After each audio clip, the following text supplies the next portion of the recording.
This is my example of winnowing. I'm gonna mix the flour into the rice and gonna use the electric fan for wind.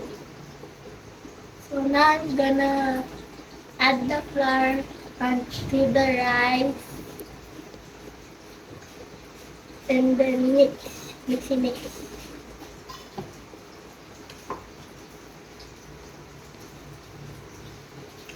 Then I'm gonna put the rice and flour into the winnower.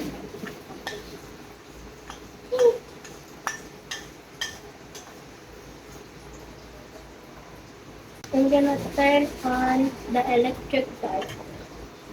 Now I'm gonna do the winnowing.